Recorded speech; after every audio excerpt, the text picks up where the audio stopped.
Hello everyone, my name is Thomas Blauvelt, and today is March 15th, 2016. This interview is part of the Potsdam Public Museum Oral History Project. With me today is Timothy O'Brien, and we are recording this in Timothy's house at 28 Bay Street in Potsdam. Timothy, would you introduce yourself and tell us when and where you were born? Hi, my name is Timothy James O'Brien. I was born on the 31st of March, 1950, here in Potsdam, and other than several years in the military, have spent my entire life here. Okay, Tim. Could you give me a brief outline of your ancestors in Potsdam? Yes. The first recorded ancestors came to northern New York about 1784, settled in Louisville. The O'Briens themselves came from Ireland in the late 1820s, settled in Norfolk. My great-grandfather, Timothy O'Brien, who I was named after, came to Potsdam in 1863, where he lived the remainder of his life until 1917, and built this house at 28 Bay Street. Both my dad's father, my grandfather, and my father also were born and died in Potsdam. Did your grandfather have brothers and sisters with him? My grandfather O'Brien had one brother and three sisters, all of whom were raised in this house. My grandfather was the only one that remained in Potsdam. His brother was an attorney in New York City. One of his sisters was a school principal in Weehawken, New Jersey, and the other two were supervisors for the Bureau of Printing and Engraving. So they made a lot of money. Well, they made a lot of money. I don't know how much of it they kept. Can you describe what this is? Yeah. That marble bust is Timothy O'Brien, my great-grandfather, as when he and Tom Riley were in business as O'Brien and Riley Marble Works. Tom Riley, the stonecutter, made that for him and gave it to him in 1871 as a wedding present. And it's marble? It's marble. And your father was in the marble works. My great-grandfather was in the marble works. It was a number of places. It was on Fall Island. It was on Elm Street across from the Elks Club. The museum has several pictures of it, and the two of them standing there in front of the building. But, so that's Tim O'Brien of another generation. Mm-hmm. And that photograph is of the original folks that lived here. My great-grandfather, Tim O'Brien, my great-grandmother, Martha Whalen O'Brien, and from left to right in the front, my great-aunt Roseanne, and on the other end is my great-aunt Catherine. Standing in the back on the left is my grandfather, my dad's father, William O'Brien. The lady in the center is Margaret O'Brien, and the gentleman on the right is John Leo O'Brien, who my dad was named after, who was an attorney in New York City.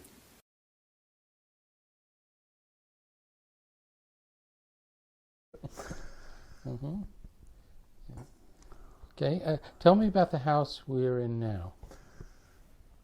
This house was, my great-grandfather bought this property in 1869. At the time, there was a very small, it was a brick house, it was very small, basically one room, 1.5 stories.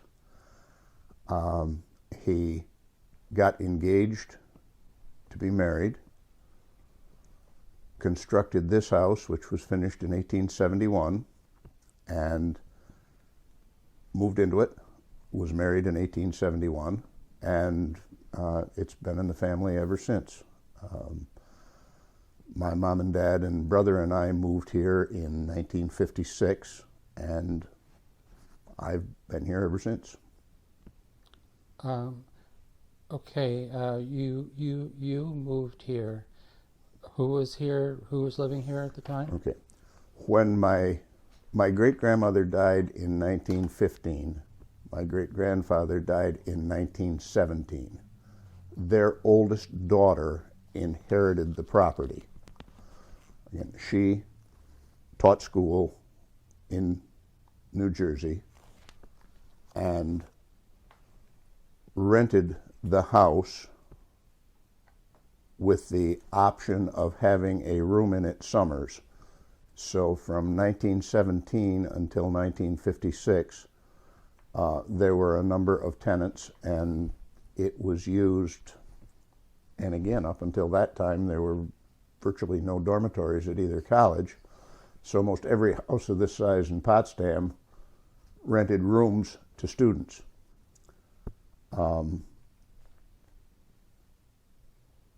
When we moved in here, that all stopped. When my aunt died, my dad inherited the house. When my dad passed away, my wife and I inherited it. And your grandfather must have been a prosperous citizen to afford a house like this? He was. His father had a fairly good-sized farm in Norfolk, Brookdale. He left there and worked as a merchant in Norwood for several years, came to Potsdam and had a number of business endeavors. O'Brien and Riley was a stone and monument works in Potsdam, of which he was the principal businessman, and Tom Riley was the stone cutter. He built the block downtown on Main Street, which was demolished during urban renewal, where the Clarkson Inn now stands. And he built several good-sized houses. In later life, he actually was actively involved in a fairly large hardware and metal shop that was located on that property on Main Street, O'Brien and Maxfield. In fact, the Maxfield is where the name for the current Maxfield's restaurant came from, his partner, Siegfried Maxfield. So that was pretty much his career. My grandfather inherited the property. In today's world, I guess would have been called an accountant. He worked in several businesses in the village. The Gregg Muslin Underwear Company, which is located over on Maple Street, the wooden buildings next to White Hardware. There were a group of men in Potsdam, Ingram, Cubley, both of which were lawyers. Several of the Sissons, Bertrand Snell, my grandfather, who all invested in these companies. The Unity Paper Mill, which was down where the Market Square Mall is now. My grandfather, as a general rule, was the active working partner in those businesses. The rest of them were just investors and members of a board. So he worked primarily in the paper mill, and he bought a farm on the May Road, which he turned into one of the largest farms in the early and mid 1900s in the area. He and Robert Burns, who was the president of one of the local banks and is the grandfather of John Kaplan, the former chief of police, were both what I guess could be described as horse crazy. And while the legitimacy of the farm was a dairy farm, it was a place for the two of them to buy, ride, and maintain their horse stock. That property was sold in 1950 to the Bullard family, who had a very thriving concern over on Pine Street,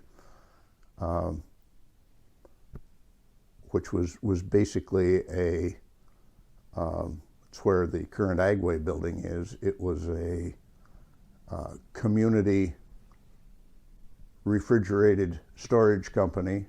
He actually ran the community ice cream, which was a very popular local ice cream brand.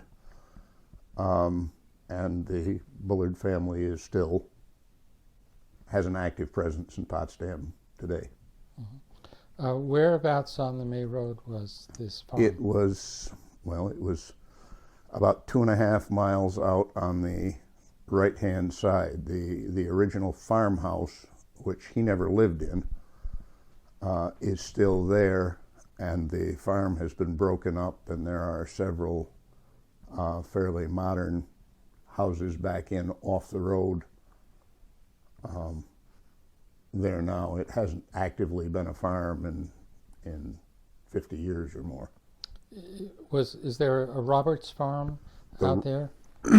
Yes, the Roberts farm is on the Potsdam side of that farm. There still are a bunch of big old box alders or willow trees or something in a line right in front of that big white house. Right. That was the other fairly good-sized farm that was out in that area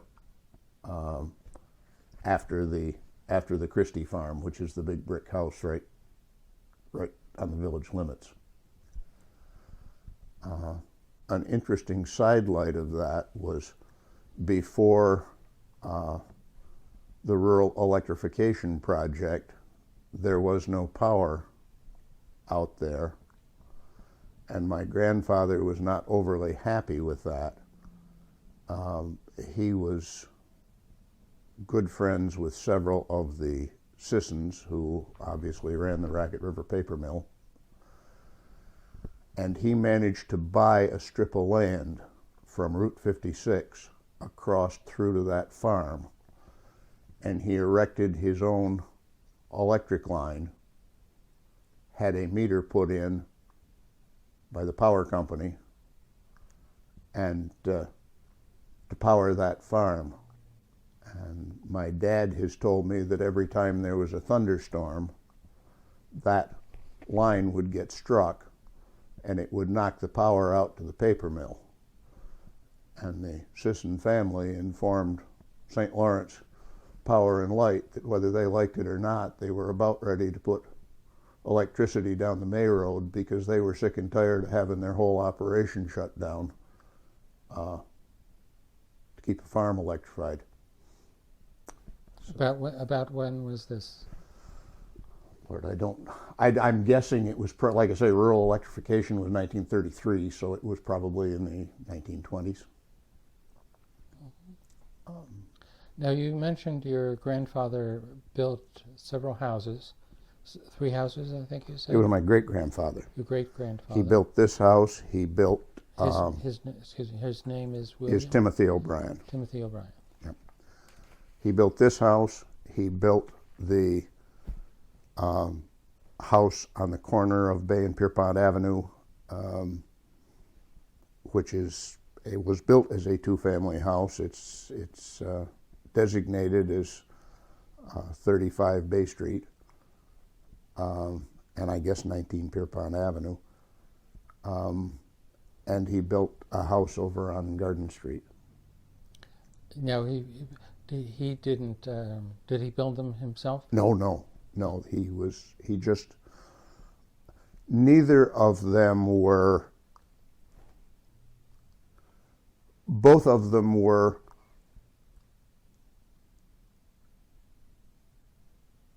businessmen. They were entrepreneurs rather than people that worked with their hands.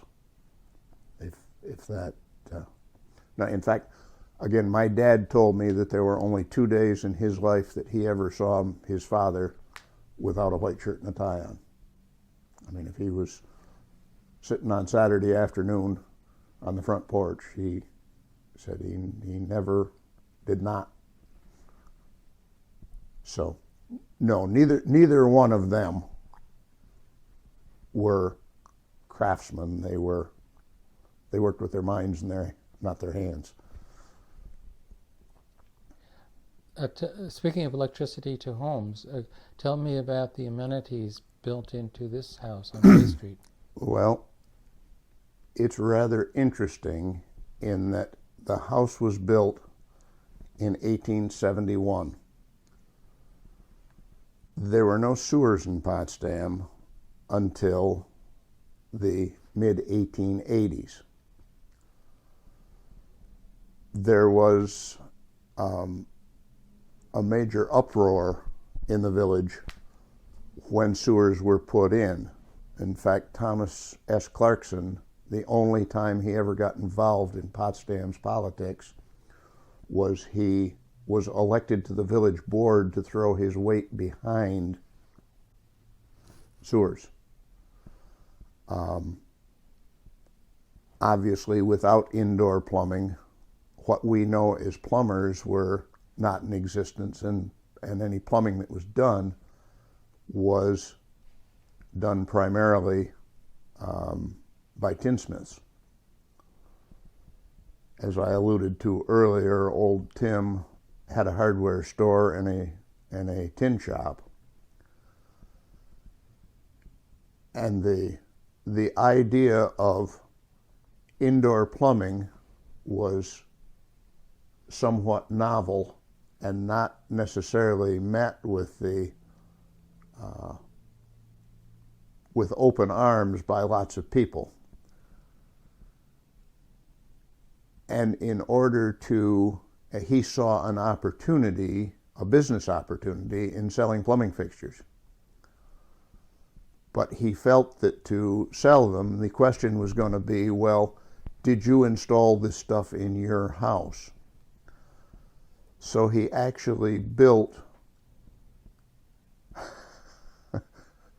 the proverbial brick back house on this house. He built a 1-story addition on this house to put a bathroom in, because if it didn't work, he didn't want to mess up the house.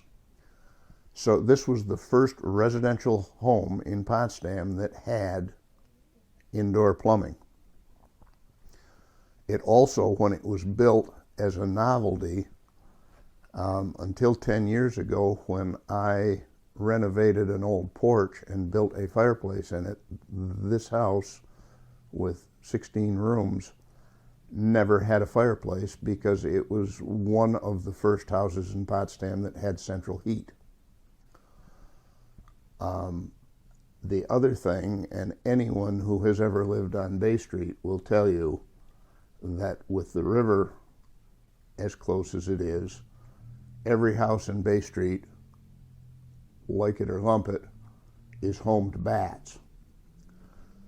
It was also my grandfather, his son, lived over on 7 Garden Street. They were the first 2 residences in Potsdam to have telephones, because Tim was not about to get up in the middle of the night to chase bats when he had a healthy young son living 2 or 3 blocks away that could come over and do it for him. So he had telephones installed so he could call him if he had bat problems. Interestingly enough, he had absolutely no interest in electricity, and the house wasn't electrified until his death in 1917. Did he not think it would be useful? I have no idea, but it was totally out of character with everything else. But I can. The only reason I know that was, again, and now we're talking about several generations here, but his son William, who lived on Garden Street, on Armistice Day, his wife came home from shopping in 1917, lit a fire in the fireplace. It caught the roof on fire and burned the roof off from their house. His father had just died, so he moved his wife and 3 children in here. So my dad lived here one winter in 1917 when he was 6 years old, while they rebuilt their home. And it had just been, electricity had just been put in it at that time. Because I can remember my dad saying that in a house with rooms this size and 12-foot ceilings, every room had one cord hanging down from the center of the ceiling with a 15-watt light bulb. And the dining room had a huge chandelier that had 2 25-watt light bulbs in it. So that's the only reason that I know that the year 1917. Mm-hmm. The walls, are they thick? Yes, it's a true brick house. There's a double layer of brick spaced about an inch apart and slushed with mortar. Then there was the inside course of bricks. Every 4 feet they left a course of brick out, mortared, the equivalent of a 3x5 in, strap that, then put lath on it and plaster over that. Over the years we have removed a lot of that plaster and lath, actually built the walls out, insulated where it could be done, and then re-sheetrocked the walls. Since most of the woodwork is either quarter sawn black, walnut, or chestnut, it's a little difficult. It's a labor of love to pull all these window casings and door casings and baseboards off without damaging them. Do all that and then recut them because everything's a little bit smaller and put them back, but so far we've managed. You mentioned earlier in an earlier conversation that there was a caste system of the houses in town. Can you describe that? Well, as it has been described to me, there was, and it supposedly was a, if not imposed, then implied, that in the early days of Potsdam, the affluent part of town was Elm Street and Market Street. I mean, Leroy Street didn't exist, but I have been told by older relatives that you had better be white and Anglo-Saxon and a good member of Trinity Church to live on Elm Street or the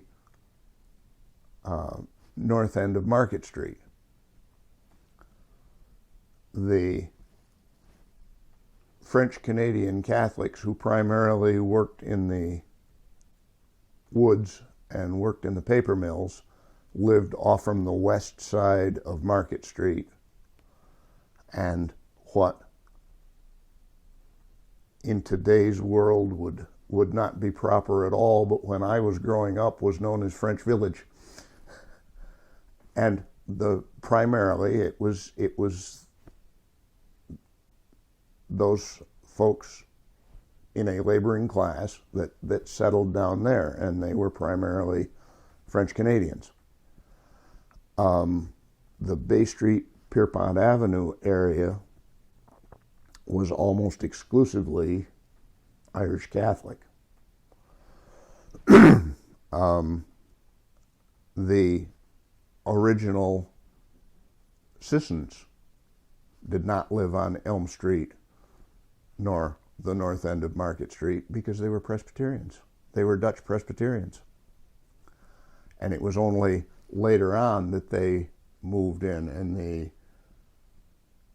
the story that I have been told is George Lenny was a druggist in Potsdam, a pharmacist. And during Prohibition, if you were a pharmacist, you were one of the few people that had access to the type of alcohol that nobody else had access to. And pharmacists tended to become fairly wealthy. And supposedly, George Lenny accumulated enough money to where the house known as Trinity House, where the Clarkson Army ROTC is on Elm Street, came up for sale, and before anybody realized what was happening, he bought it. And all of the good English Trinity neighbors got together and offered to buy the house from him at a profit because they weren't interested in having an Irish Catholic living in the neighborhood. He took them up on his offer, and then several months later bought a bigger house up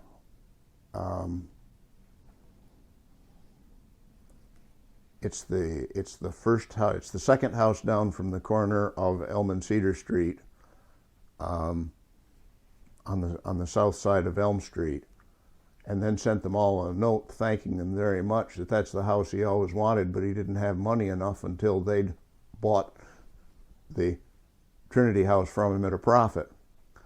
And at that point, that kind of broke it. Now, whether that's 100% accurate or not, but that was, again, 50 years ago was a commonplace story in Potsdam. Mm-hmm. And again, that would have taken place in the late 1920s, early 1930s. And the Irish who settled here, where did they settle? On Bay Street? Pretty much, yeah. I mean, this whole Bay Street, Pierrepont Avenue, I mean, this whole area were Hughes, Lenny's, Joy's, O'Brien's, Murphy's. You know, I mean, they were Smith. Of course, Smith can be anything, but yes, this was primarily a totally Irish community, with two exceptions, and their names were Hosmer. Helen Hosmer had two Helen Hosmer from Crane School, had two uncles. One lived at 12 Bay Street, one lived next door at 26 Bay Street. Her family, when they moved here, I believe from the Chicago area, her father had some type of job with the comptroller's office in Albany, and they spent a fair amount of time out of Potsdam. Helen and her sister, Bertie, her name was Winifred, but nobody that I know ever called her anything but Bertie, lived or stayed here with their uncles. And I grew up around Helen Hosmer and her sister, and she used to tell wonderful stories about being a young child walking up Bay Street, and she could go on at great length about all of the old Irishmen sitting on their front porches in the summer in various stages of drunken stupor. And the ones that were mean, the ones that were social, the ones that were pleasant, the ones that didn't like children. And she was quite a storyteller, and it was primarily an Irish Catholic neighborhood. Tell me about Leroy Street and the Castle Drive Stone House. Okay, Leroy Street, and again, if you look at the 1853 wall map of the village of Potsdam, primarily was nothing more than the driveway to the Clarkson estate that was located and still is located on the corner of Garden and Leroy Street across from the high school. That was the fourth Clarkson home. The Holcroft, the homestead, and Woodstock were over on the other side of the river, but that was also a Clarkson home. Like all the rest of them, was built on a hill so they could look over the village. And the reason that big porch faces east, away from either street on the corner it sits on, is because Leroy Street was the driveway to it. And the land past Leroy Street, where the hospital, and the high school, and up towards the May Road, were actual farmlands. The stone house on Castle Drive that Beth Grace now lives in was the tenant farmhouse for the Clarkson Farms. Further up Leroy Street, I think it's 108, there's a old brick house, but that has nothing to do with Leroy Street at all. That was built by a man named Leander Wilson, probably in the mid-1850s. But at that point, that was not part of the village. And there were big orchards that went from there down to the May Road. And again, Market Street was not, well, where the Seacom Plaza is now on Market Street, I can remember when that was a farm. I mean, that, and I'm 66 years old. So, I mean, that shopping center was built in 1959, and they built it where the farm was.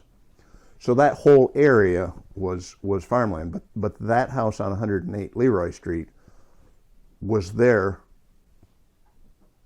for many years, but again, it wasn't Leroy Street, it wasn't even part of the village. In fact, supposedly there was a big wooden addition that was built on that house when the place was built, and it had a cupola on it, which, according to some of the handwritten records, Robert and Deanie Wood live in that house now, and the folks that owned it, two previous from them, had done a considerable amount of research on that house, and I got a copy of some of the things that were written there. That cupola was used as a lookout for Indians. Take that for what it's worth, but that was written 100 and some years ago, that when they tore that whole thing off, that was the purpose of that cupola, was so they could. But again, that wasn't part of the village. It wasn't even part of Leroy Street. And then, as the village expanded, and and again, interesting. Now, the big house that's Opio Fraternity was also built fairly early on, and everyone associates that as the Sissons. That was built by a man named Watkins, who the Sissons bought the Racket River Mill from. That was not built by the Sissons. The Sissons bought that house when they bought the mill and moved up to this part of the world. So basically, Leroy Street just kind of evolved off from the driveway to that brick house.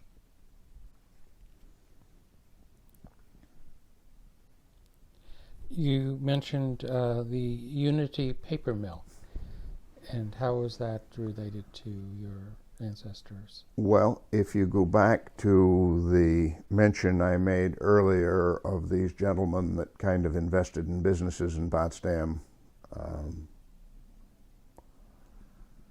there was a mill of some sort there. They bought the property, and in 1915, they started a paper mill. Or they refurbished what was there and started a paper mill. And it was one of the first union paper mills in the United States. Union paper mills being what? Being union labor. And the pros and cons of it, it was almost, I won't say it was experimental, but it was not a commonplace thing. The good news was, as the union labor movement started to increase in the country, every publication, every letter, every envelope that dealt with union business had to be on union-made paper, which was the lucrative end of the deal. In fact, somewhere around here, I've still got some blank payroll checks from the Unity Mill. Union Papermaker Payroll Account. This check not good for more than $15. So that was what union dues got you, I guess. Whose idea was it to have union labor? I don't know. I don't know how that came about. But again, as I alluded to, these gentlemen that invested in all this stuff, my grandfather was usually the investor that actually was hands-on involved in managing. And what were the other families? Well, Frank Cubley, who the Cubleys were 3 generations or more of attorneys in Potsdam.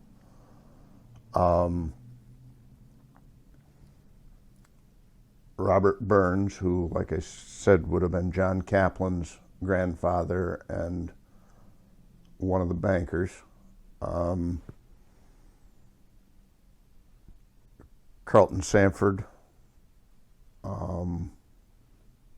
Fred Sisson, and I'm sure there were other, Ingram, Werner Ingram, seniors, senior, the one that would be 108 if he was alive today, father, Harry Ingram. They were just local people that had a little money that chose to invest it in local endeavors. I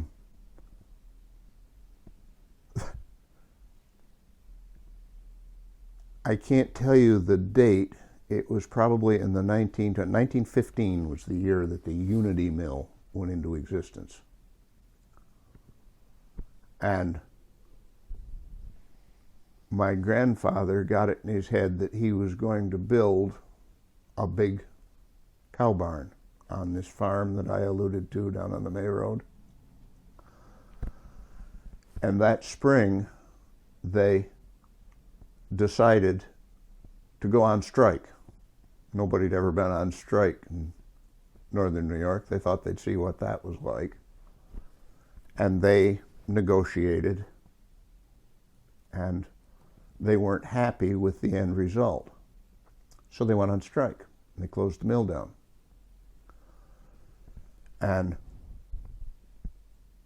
anybody that knew him, he died, I was born on the 31st of March 1950, and he died on the 6th of April 1950.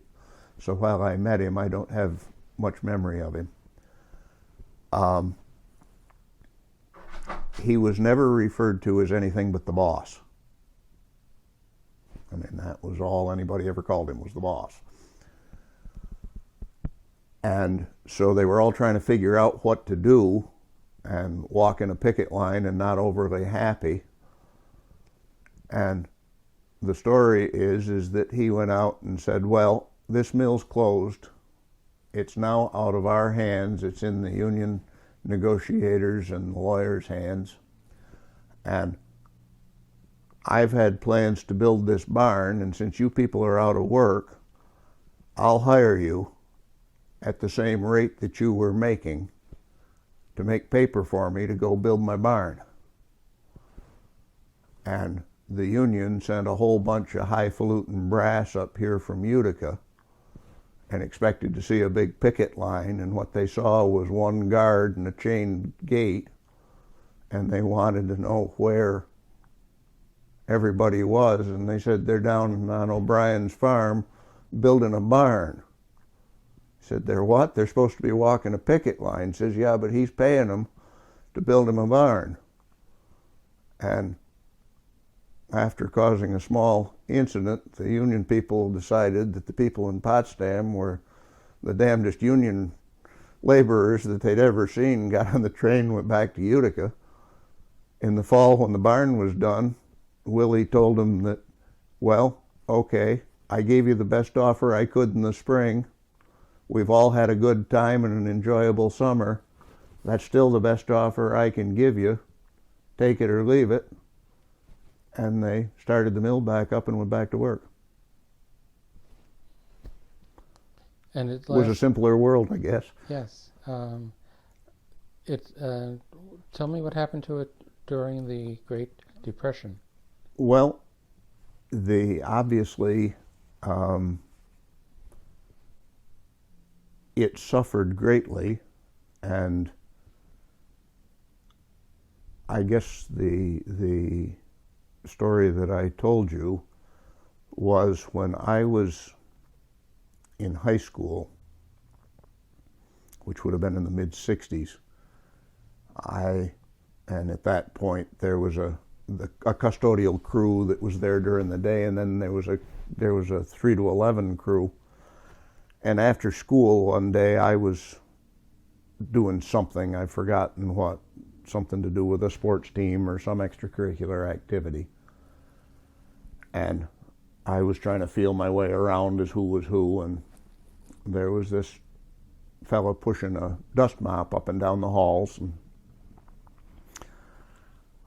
I went up and asked him if he would consider unlocking a door for me for something, and he said yes, and walked down the hall, and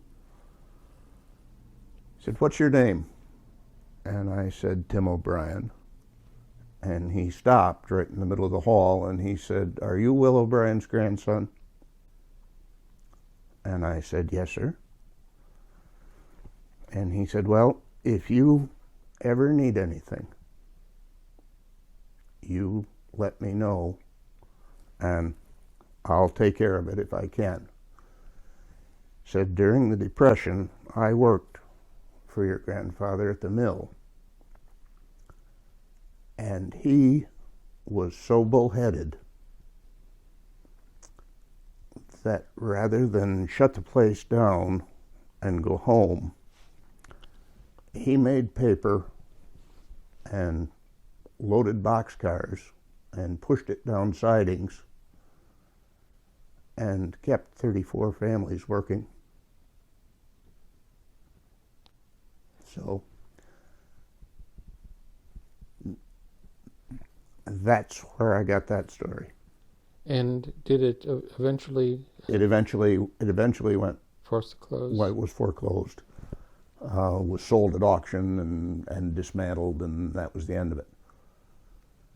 And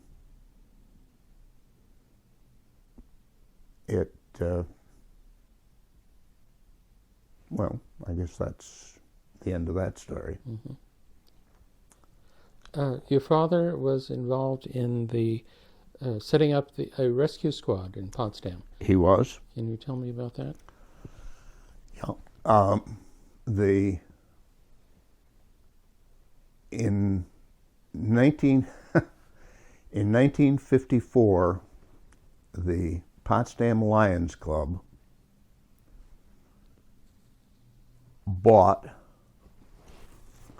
an E&J resuscitator, which was pretty high tech at the time, and gave it to the Potsdam Fire Department. The town of Potsdam had just bought and opened Postwood Park, and the idea was that if somebody drowned or had that kind of problem or problems, that this resuscitator was the state-of-the-art answer. The fire department very definitely did not want anything to do with getting into the emergency health business at that point. There were 4 members of the fire department who very adamantly thought it was a good idea. And apparently, after a heated discussion, the 4 of them left the fire department and took that E&J resuscitator with them.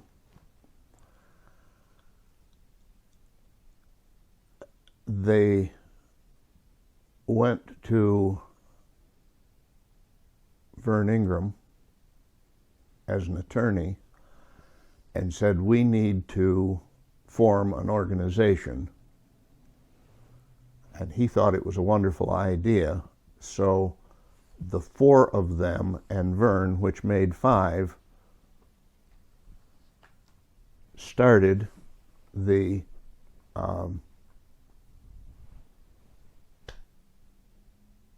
wheels grinding to create a volunteer ambulance group. They had several meetings and then decided that each one of them, the next time they came, were going to try and bring 2 people that were interested with them.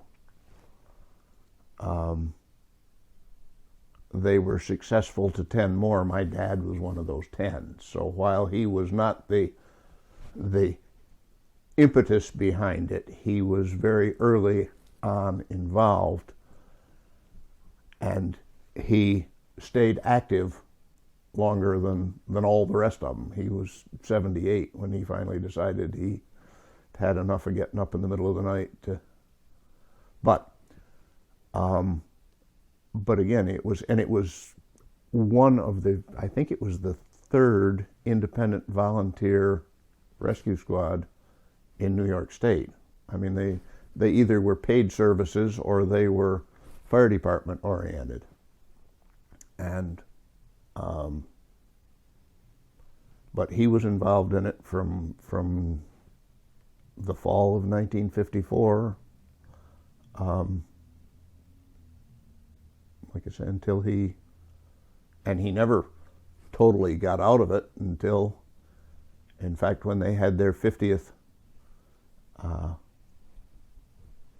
commemorative dinner for 50 years, which would have been in 2004. He was there. He died in 2006, but he was present, and I was actively involved in it for 22 years, and it was, I mean, it was just an endeavor that started out with nothing, and through ingenuity and hard work and purpose was made into a premier top-notch organization. And in retrospect,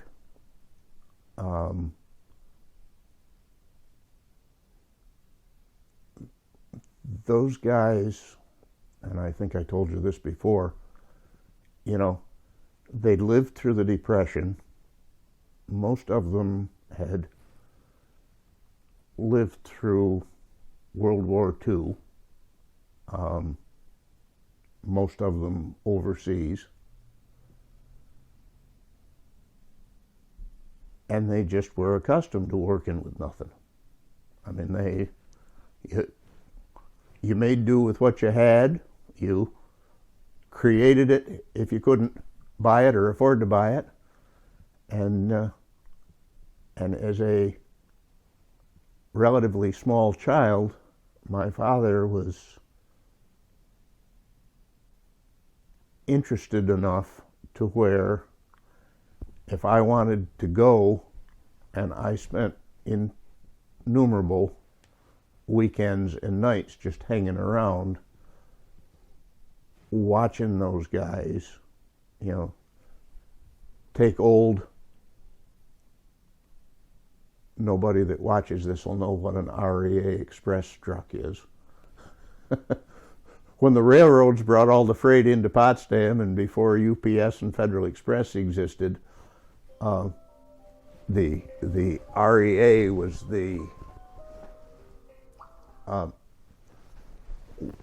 the express company that the railroad used to drive stuff from the depot to, and they made ambulances out of those. George Garner gave them an old hearse, and they tore that apart. And I mean, but that was the way that organization got started and prospered. Was there a junior rescue squad? There was. What was that? Well, there was basically, as the organization expanded and got more involved,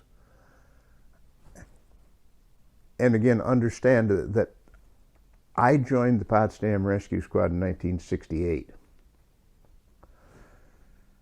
And the only training, I mean, there was no EMT training, there was no any of that. The only training that was available was the American Red Cross Standard First Aid class.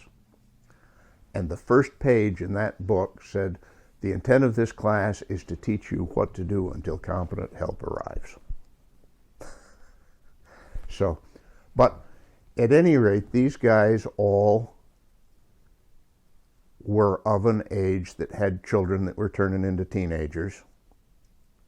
And pretty much it was the extracurricular activity. Most of these fellows didn't belong to a lot of other organizations because they spent phenomenal amounts of time and energy. And they saw the potential of needing new members. They saw the potential of their kids were expressing an interest. And as always, the age-old statement, the world was a different place then. I mean, you didn't spend all day watching television. There weren't computers. There weren't this. There weren't that. So they created this group of kids that primarily, not all of them, but primarily were children of members of the rescue squad or friends of theirs that got interested. And while they didn't go out and get involved in the blood and gore of car accidents and all that, but they spent a whole bunch of time trying to indoctrinate them into what it was all about, and that it wasn't all glamour and mayhem, and it did not. It only lasted 5 or 6 years, but it was again, somewhere there's a jacket around here with a patch on it that Was the hospital happy with there being a rescue squad? They were indeed. In fact, Frank Hill was the administrator of the Potsdam Hospital at the time, and he was an active member of the rescue squad. The physicians were very supportive of it. Yes, it was that was not a. In fact, the original rescue squad building was Frank Austin's garage, who lived on Cottage Street. But the hospital, the rescue squad building, when it was on Cottage Street, the hospital provided that property. So yeah, they were very, very supportive of it. Mm-hmm. Your father worked at Clarkson, did he? He did. And can you tell me about his activities there? Clarkson State, I mean, all of these places the enrollments of those places were under 500 prior to World War II. The GI Bill, of course, just expanded them all exponentially. One of my grandfather's lifelong friends, and by lifelong they lived together in this neighborhood, and then they were next door neighbors all through life, was Bertrand Snell. Snell was either the chairman of the board or the treasurer of Clarkson for many years. And pretty much if he said this is what's going to happen, it happened. After World War II, the man that was actively the treasurer was a retired power company executive that just wanted a job, and he got to the point that it was more than he wanted to do. So they hired a gentleman that was a Clarkson graduate and a Potsdam native right out of the Navy, and gave him the title of business manager. And they hired him in August of 1946. And in October of 1946, Snell called him up and said, the position of assistant business manager has just been created at Clarkson College of Technology. Call this phone number and hire the man that answers it. And it was my dad. And so he and Don McIntyre retired the same year. So while McIntyre was his immediate supervisor, and McIntyre worked there from August to October more than he did, the two of them worked there together from 1946 until 1977. But anyway, he was involved primarily once Clarkson started expanding. And again, earlier on, it was mentioned that neither school had any dormitory space. I mean, when they built the state campus, the quad, the first 4 buildings, there was one dorm. Clarkson built the men's residence in 1952, 53. Which one, like Reynolds? No, the one right at the bottom of the hill. 54 maybe. But then as they started building, I mean, again, I can remember when, other than the Clarkson homes, there was Walker Arena, men's residence, and the alumni gym. And other than a bunch of World War II temporary buildings and stuff up there, that was it. And so in 1954, we moved into Woodstock, which is now the alumni house, the big sandstone house that was one of the Clarkson homes. And we lived there for 19 months. And my dad, as a Clarkson employee, was basically the clerk of the works as they started building Cubley Reynolds, Ross Brooks, and the faculty housing and all of that construction up there. Did you say you lived there? We actually lived. You and your mother? And Yep.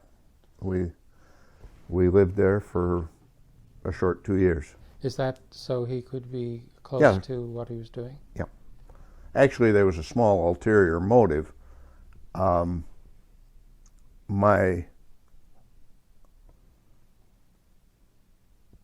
When my father went in the service in World War II, my mom moved in with his mother and father. They were married, but so she lived with them while he was in the South Pacific for 3 years.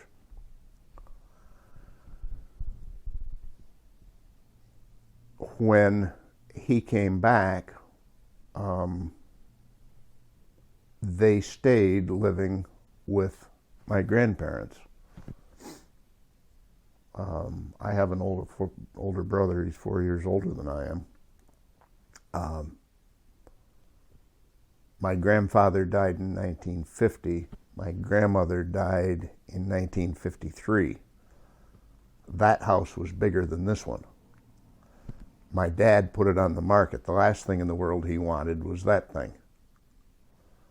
And when he sold it, because as the colleges were booming, property was at a premium, he didn't have anywhere to go.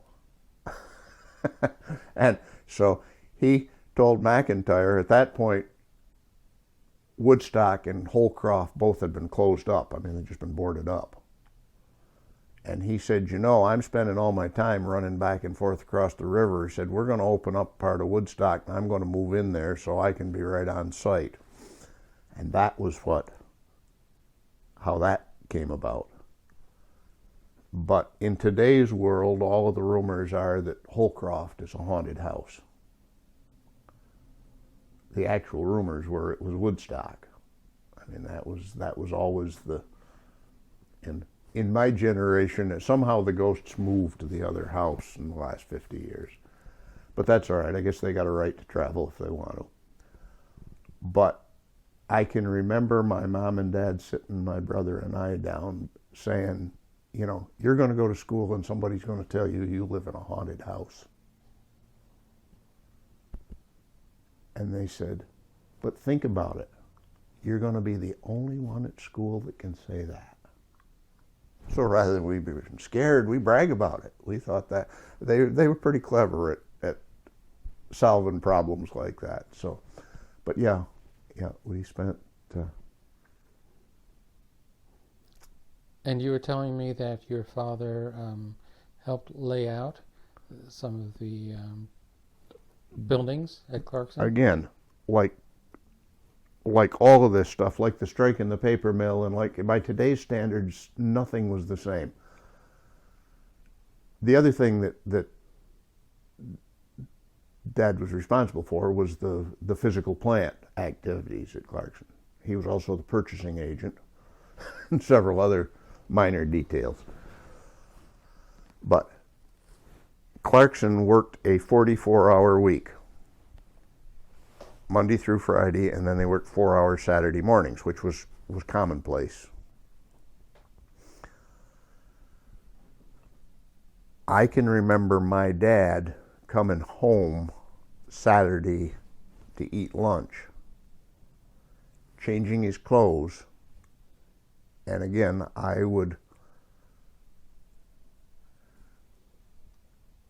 my dad, unlike his predecessors, inherited from his mother's side of the family. He was extremely mechanically inclined. He was a very capable metal worker, carpenter, cabinet maker. I mean, he just was naturally bent towards that kind of stuff. I mean, he went to work every day with a jacket and tie, but he couldn't wait to get home and do something with his hands. But so, and I guess I inherited that, and I also inherited an inordinate inability to have any comprehension of sports whatsoever. I mean, I trip on the lines on a gym floor. So what my dad was doing intrigued me even as a small child.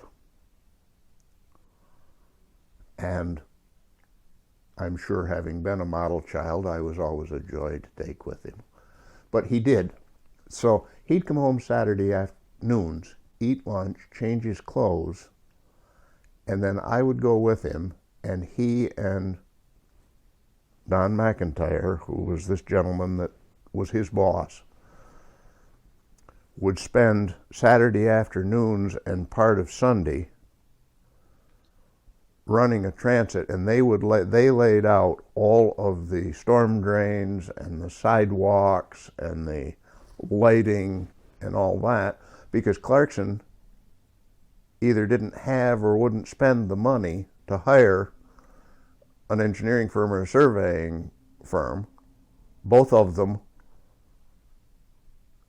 were knowledgeable, not only in the surveying field, but were understood the principles and the mechanics of things like storm drains and stuff. So yeah, as a little kid, I used to take a range pole or a survey rod, and they'd end up saying, "Well, you just stand right here till we tell you to come somewhere else." So, but yeah, that's, and interestingly enough, and if you look at the sidewalks up there, or you look at the sidewalks on the old downtown campus, none of them go in straight lines. Because the theory was let the kids walk in the mud for the first year after we build a building, and they'll figure out the shortest distance between 2 points, and there's no sense putting sidewalks where it makes sense. Put them where they're going to walk. But all of those sidewalks just intersect each other at weird angles and stuff, and that's why, because they... And you were a student at, did you go to either of the colleges here?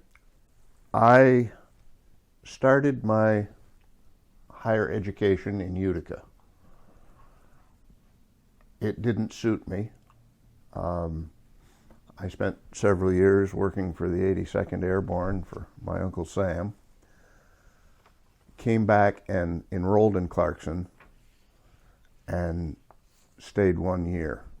And that primarily was due to a difference of opinion between a opinions of the world towards those of us that had something to do with the Vietnam War and those who felt that it was an unworthy occupation.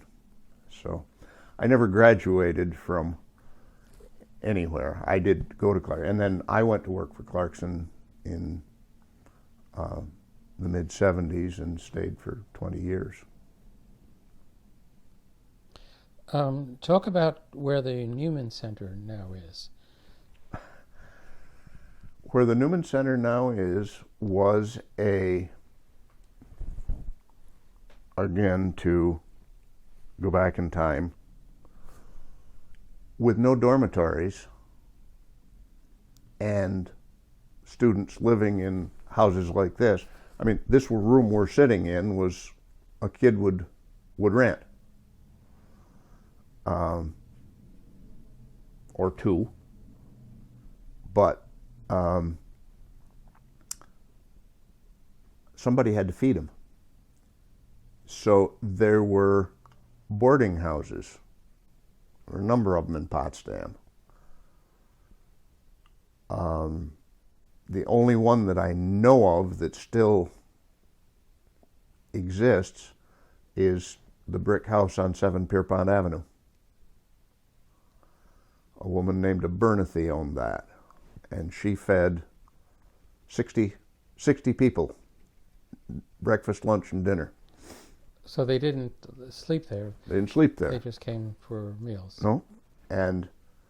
But where the Newman Center is now, and I can't tell you the woman's name, but that was one of the biggest boarding houses in Potsdam. There was McManus's restaurant, which was where the parking lot of the Key Bank is now. And that place probably fed the majority of the State, State University, the whole of State University was the old Snell Hall and the Congdon Campus School. Along the south edge of what's now the parking lot for that, State had a kitchen. It was an old wooden kitchen, and they had some type of a student cafeteria there. Can't tell you what it was. I just remember it because when I was a kid I went to the campus school, which had its own cafeteria up on the 3rd floor, because we were always intrigued by the dumbwaiter. But so anyway, I mean, as a kid walking downtown, I mean, at lunchtime, there'd be a line out on the street to get into those places to eat. And, but it was an industry. It was how lots of people made their living. You mentioned earlier Helen Hosmer. Can you tell me anything further about her and your relations with her? Well, like I say, because Helen spent a fair portion of her youth next door. She had one of my great aunts as a school teacher who she argued with right until the day that my aunt died, because Helen was a grade A student and Kitty refused to put 100 on her report card. And Helen's argument was, I have gotten a perfect mark on every homework, on every test, on everything. Why not? And the response was, even you aren't perfect, Helen. So, but like I say, I can see the two of them sitting in this house arguing when my aunt was 97 years old and Helen was in her 80s about why that was the wrong thing to do. But Helen was just always a fixture. She was a marvelous lady. her name was a worldwide name. She was as down to earth and enjoyable to be around, and late in life she started having TIAs, mini strokes. Her sister Bertie and her husband Ken moved back here to live with her, but they would come and go. And she called up one day and she said, my father's name was John, and she said, I want the two of you to come over here.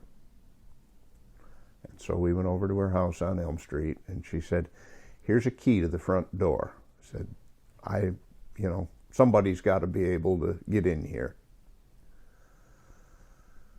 And so that was fine. And she used to tell me wonderful stories about my great-grandfather and my aunts and my grandfather as children. And I was at some kind of a social function at State. I have no idea what I was doing there or why. And I can see Helen introducing me to somebody and saying, and I'm the only person in Potsdam that can tell you that his beard is exactly the same shade of red as his great-grandfather's. And at that point it was red. It didn't, somehow it seems to have gotten a little lighter around the edges in the last, but Bertie called one day and said, I think you better come over here because Helen's having troubles. And so Dad and I went over there, and she was laying on a sofa, and my dad sat down next to her and was holding her hand, and she kind of came out of this TIA. And he said, Helen, said, you're okay. He said, just think about it a minute. You know who I am? And she said, well, yes, you're John O'Brien. And I was standing there, and he pointed and said, and you know who that is? She looked, and she said, well, yes, that's Tim. He said, that's right. And then she said, I'm in bigger trouble than I thought. If he's your grandfather, there's something terribly wrong.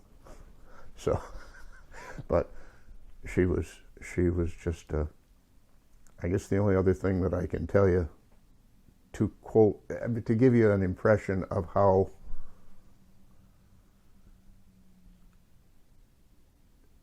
Dean Hart was a dentist in Potsdam who moved his practice out in the country. And I was out there getting my teeth cleaned one day, and it was a terrible blizzard. In fact, he said, we should have canceled this. And he said, just as soon as you're done with him, we're closing down and getting out of here. He said, is there anybody else that you haven't gotten hold of? He said, just Helen Hosmer. And Dean said, well, she's not going to come out here on a day like today. And just about then, that big white Buick came right through a snowbank right up to the front door. And in she came. And Dr. Hart said, Helen, you damned old fool. And she said, don't give it a thought, Dean. I can't see the road on a good day. She was... But that was Helen. And Bertrand Snell,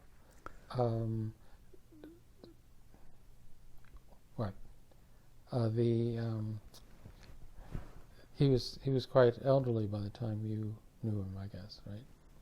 Well, yes. I mean, he died in February 1958.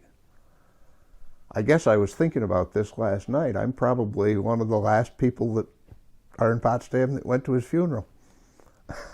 I mean, my dad was a pallbearer,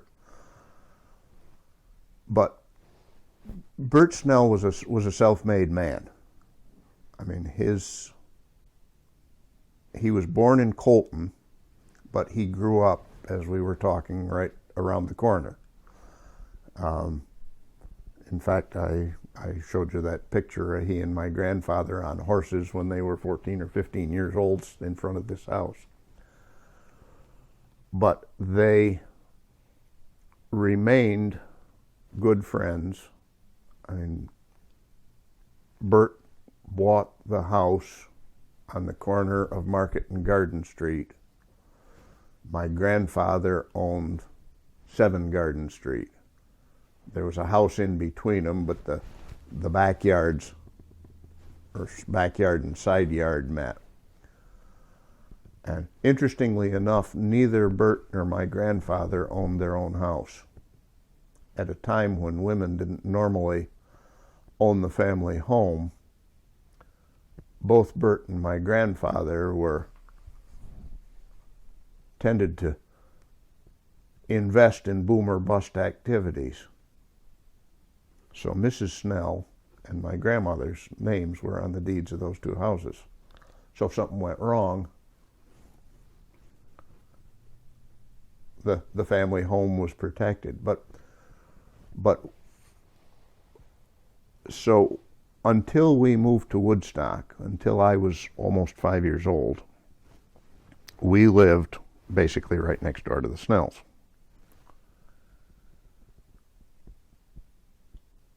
The Snells had 2 daughters, Helen Cheel, Cheel Arena, the Cheel Medical.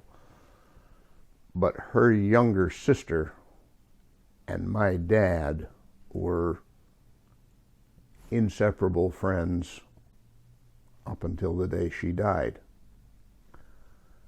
And so there was always an association between, in fact, the whole time Snell was in Congress, they claimed that he never, of course, Snell was not terribly spendy, and Mrs. Snell was even worse. But they claimed that Snell never owned a suitcase. Every time he had to go to Washington, he borrowed my grandfather's. Can't tell you if that's true or not, but that was the story. But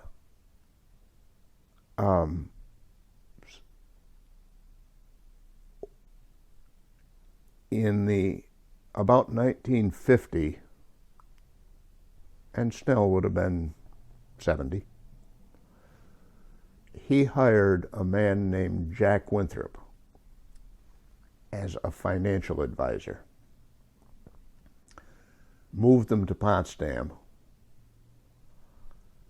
and Snell owned the house next door to his on Market Street, the one that Helen Brower lives in now, and that's where the Winthrops lived. And my mother and Ethel Winthrop became very, very good friends, and they had 3 children, so they were friends growing up. But since Jack was in Potsdam to take care of Bertrand's financial business for him, we found that the Snell's house was a wonderful place to play until Mrs. Snell put the run on. And Bert Snell was totally deaf late in life, so he didn't care what we did. And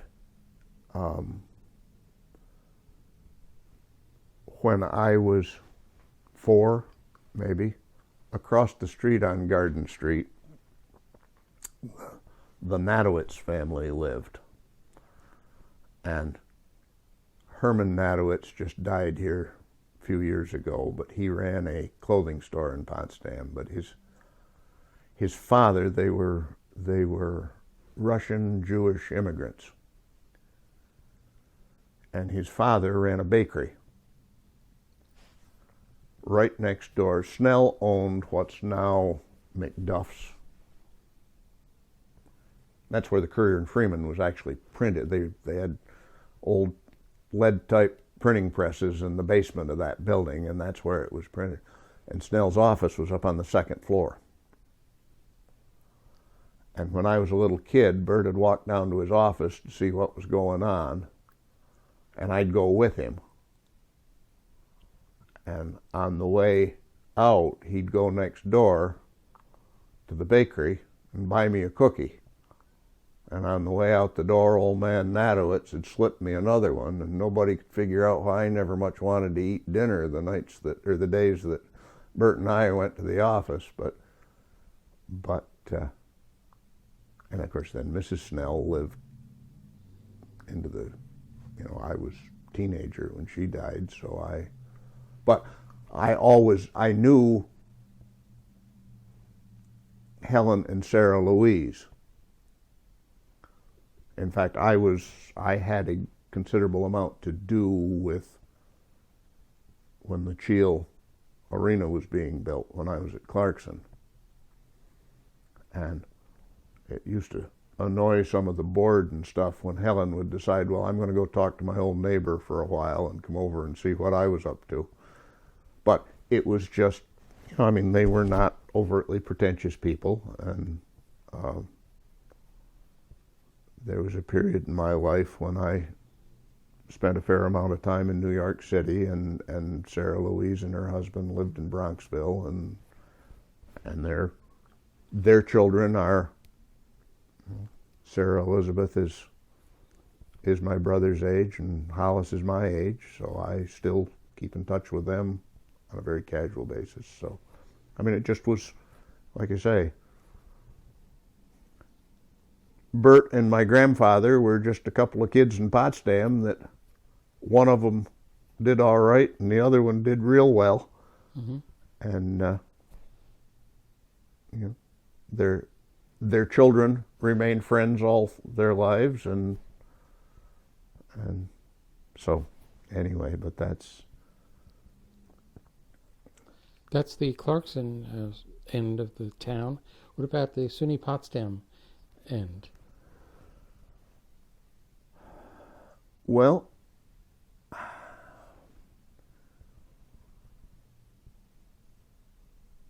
I never had a tremendous amount of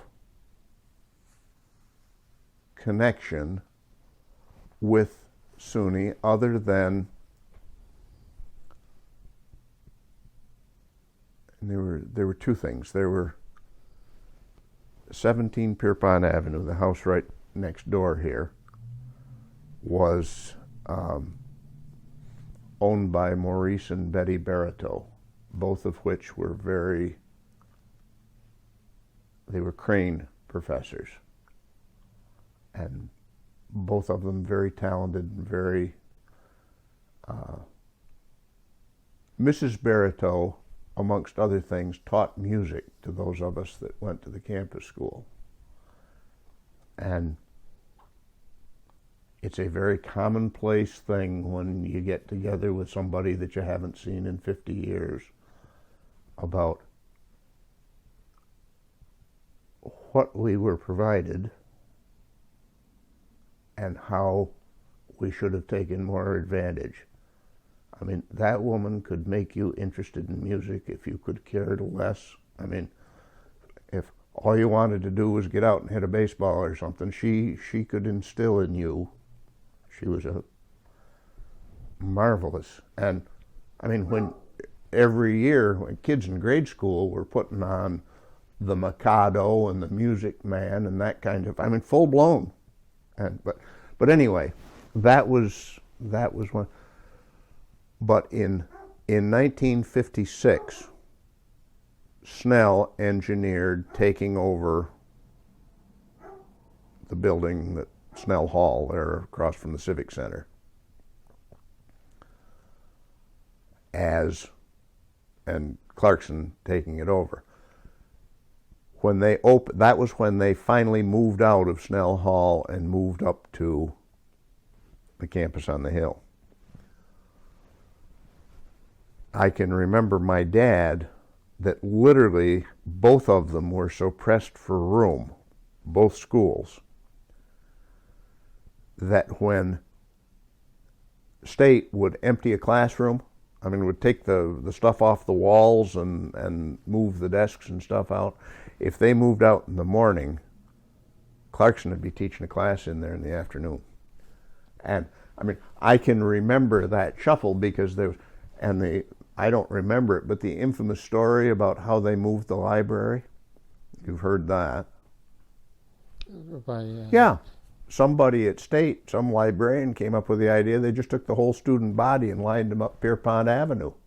Took a book off the shelf and had a fireman's bucket brigade up the...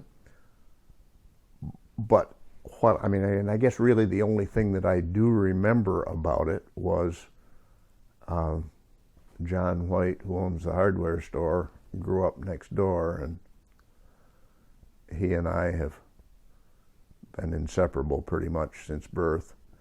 But it was a wonderful place when you were a kid to go ride your bicycle around that quad and come off those back steps of the building with the clock tower in the summertime when nobody was. But, I mean, we watched that whole construction project after the original quad was built. And, but really I was was not my chief focus in life.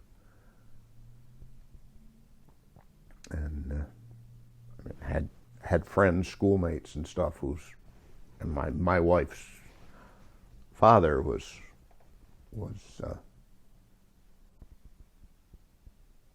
well, when they built the campus, Fred Crum came as the first president, and my wife's father was one of the three people that Crum brought with him. Oh, really? Yes. What is your wife's father's name? Snyder. Snyder. Mm-hmm. Yeah. Charlie Snyder came here in 1940, I don't know,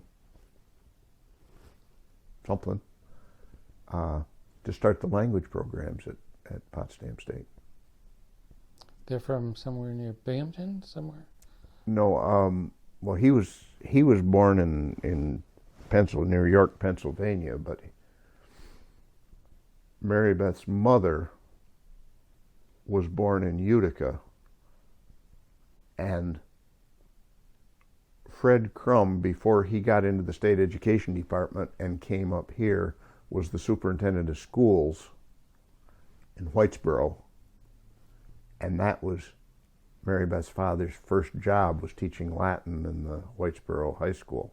That's how he and Crum got associated.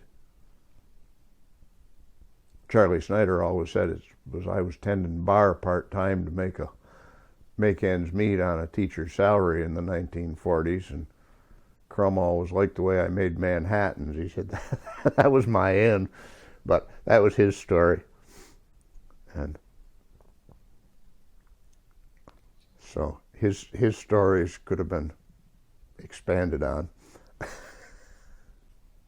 Okay, is there anything else you wanted to mention that we haven't covered? I don't know what, sir. If you haven't figured out by now that if you say something, it'll stir it. But a number of people have mentioned how Potsdam has changed over the years. Do you have any comments about that?